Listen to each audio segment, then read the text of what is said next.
Empregos no agronegócio crescem no último trimestre de 2024. Vamos trazer mais informações para você? Acompanhe o Paracatu Rural pelas redes sociais. Nós estamos no Instagram, Facebook, Twitter X, Telegram, canal WhatsApp e no Quai. Pesquise e acompanhe. Emprego Rural. A Confederação da Agricultura e Pecuária do Brasil, CNA, publicou a população empregada no agro no terceiro trimestre de 2024.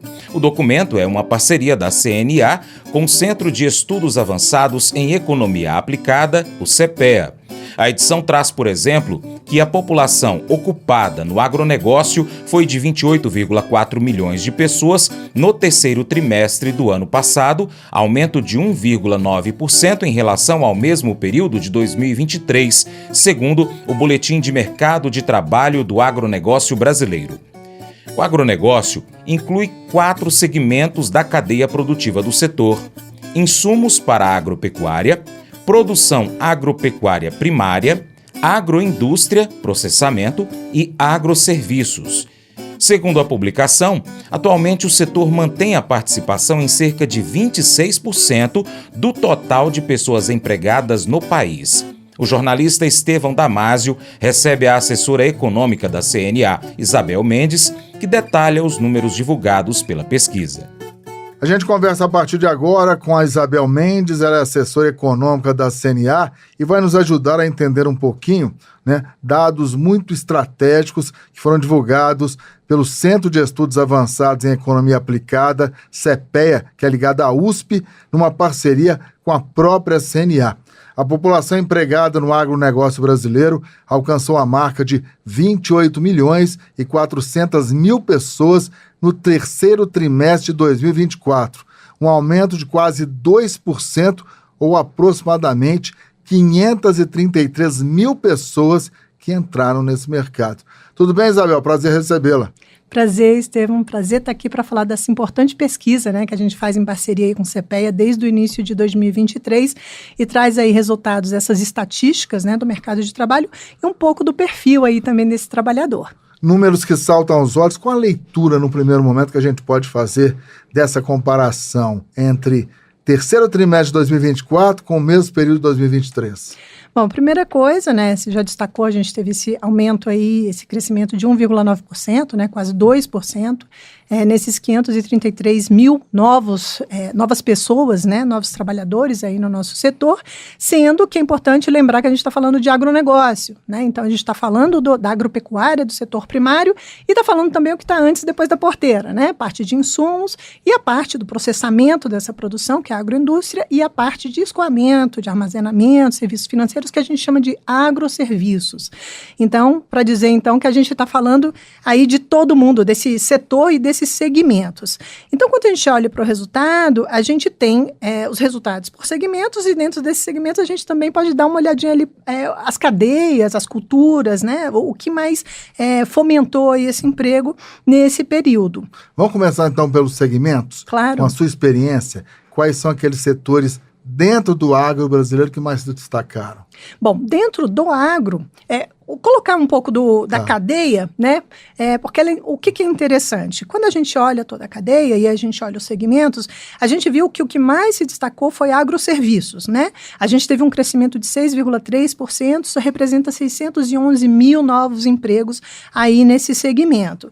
Isso foi seguido pela agroindústria, que teve um crescimento aí de 6,7%, com 303 mil novos empregos, insumos, crescimento de 3,9%, 12 mil empregos, e no setor primário, na agropecuária, na verdade, a gente teve uma queda, Houve aí um recuo de 4,7%, que representa menos 392 mil empregos. Mas, assim, primeira coisa que a gente tem que dizer, primeiro que é heterogêneo, então nós tivemos algumas cadeias, algumas culturas onde houve queda, mas a gente também teve algumas cadeias onde a gente teve maior contratação.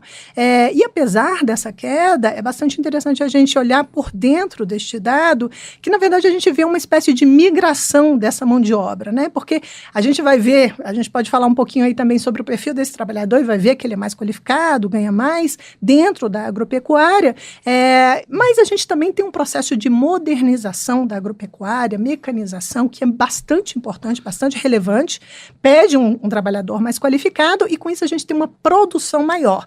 No que a gente tem uma produção maior, justamente a gente demanda uma mão de obra maior de antes da porteira e depois da porteira, né? É uma leitura interessante essa, Isabel, porque então a gente não pode até falar que houve uma perda no segmento da agricultura, né?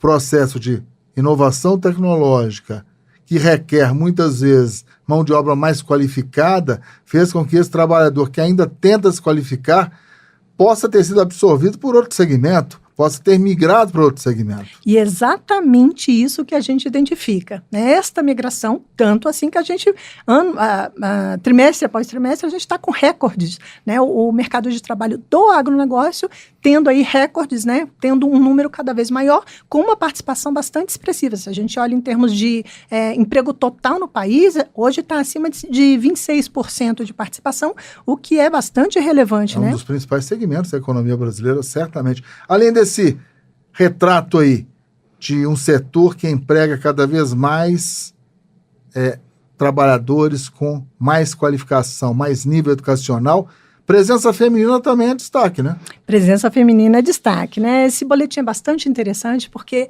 traz, então, essas estatísticas do mercado de trabalho e traz essa questão do perfil do trabalhador. E é aí que a gente vê, então, um trabalhador, como eu disse, mais qualificado, né? Então, se a gente olha, vou entrar na participação feminina, mas se a gente olha nível educacional, a gente vai ver que nível médio e nível superior foram os que mais cresceram, né? Pra você ter ideia que nível superior, 5,9% e médio, 4,4% aí de crescimento, somando aí mais de 700 mil empregos. Se a gente olha também, outra coisa importante destacar, é emprego com carteira assinada, né? A formalização também crescendo, né? Houve um crescimento de quase 6% aí do empregado com carteira assinada. E o que você destacou, bastante importante, que é a maior participação feminina aí no mercado de trabalho do agronegócio, né? Houve um crescimento de 3,2%. E eu vou dar um spoiler aqui, tá? Claro. Um spoiler importante que a gente está, inclusive, neste ano, analisando, este ano a gente vai analisar aí a possibilidade, junto com o CPEA, de fazer evoluções de uma análise maior, principalmente dessa questão, por exemplo, do público feminino. Então, a gente vai olhar também para as lideranças, destacar o diferencial de salário, que ainda existe, e o que a gente tem que fazer, inclusive, para diminuir esse diferencial de salário. Então, a gente deve ter aí suplementos, né, edições especiais com destaques, e um deles certamente vai ser em relação à participação feminina no mercado de trabalho do agronegócio. Para fechar esse bate-papo, Isabel Mendes, esse estudo do CPEA em parceria com a CNA também demonstra que o agronegócio brasileiro, em comparação com outros segmentos, tem demonstrado um aumento de renda dos trabalhadores, né? Exatamente. Outro dado que a gente tem lá é sobre os rendimentos mensais aí desse trabalhador, e o que a gente viu é que os rendimentos, o salário dos trabalhadores do agronegócio tem crescido acima da média nacional. Nesse período que a gente está analisando, foi um crescimento de quase 5%, né, nesse terceiro trimestre, em comparação ao trimestre de 2023, e quando a gente olha a média nacional foi de 3,5%. Então, havendo uma aceleração, um crescimento maior aí no nosso setor, se a gente compara aí com o resto do país. Se você quer ser uma pessoa feliz, precisa olhar para cada problema pelo ponto de vista de Deus. Pessoas felizes possuem perspectivas mais expandidas. Elas veem o todo. Quando você não vê as coisas através do ponto de vista de Deus, você fica desencorajado, frustrado, infeliz. Não importa o que esteja acontecendo em sua vida.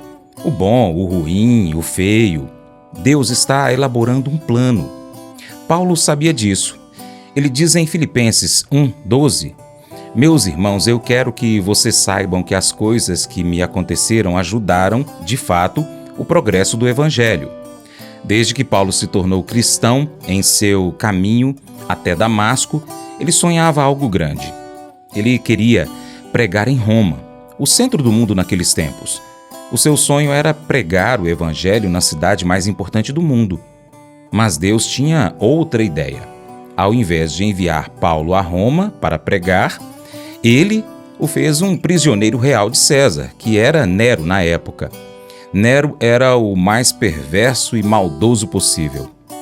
Como um prisioneiro real, Paulo, acorrentado às guardas reais 24 horas por dia por 2 anos, o guarda então era trocado a cada 4 horas. Ou seja, em 2 anos preso, ele pregou para 4.380 guardas. Quem é o verdadeiro prisioneiro aqui? Quem havia feito o público cativo? Esse não era o plano de Paulo, mas o de Deus, desde o início. Há 2 resultados desse plano que nós conhecemos com certeza. Filipenses 4 diz que, em 2 anos, alguns da própria família de Nero se tornaram crentes por conta do testemunho de Paulo na corte real em Roma. Além do mais, é difícil fazer alguém como Paulo parar. Na prisão, ele era forçado a permanecer calado e, como resultado disso, ele escreveu a maior parte do Novo Testamento. E eu imagino que deve ter tido maior impacto, A sua pregação no Coliseu, ou os livros que ele escreveu, como a Epístola aos Romanos, 1ª e 2ª Coríntios, Gálatas, Efésios, Filipenses, Colossenses. Esses 7 livros têm revelado Jesus a milhões de pessoas ao longo dos anos. Paulo sabia que Deus tinha um plano maior. E ele conseguia ser feliz porque via o que Deus estava fazendo através do seu problema. Sempre que você tiver um problema que está começando a lhe colocar para baixo, você precisa fazer o que Paulo fez: aprender a vê-lo do ponto de vista de Deus. Pergunte assim: o que Deus está fazendo aqui? Qual é a situação como um todo? Qual é a perspectiva maior? Então você será capaz de enfrentar o problema com fé.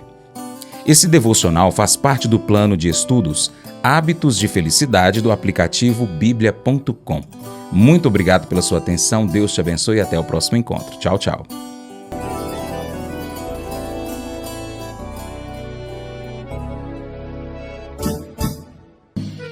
Acordo de manhã para prosear no mundo do campo, as notícias escutar. Vem com a gente em toda a região com o seu programa Paracatu Rural. Tem notícias, informação e o mais importante, sua participação. Programa Paracatu Rural. Programa Paracatu Rural.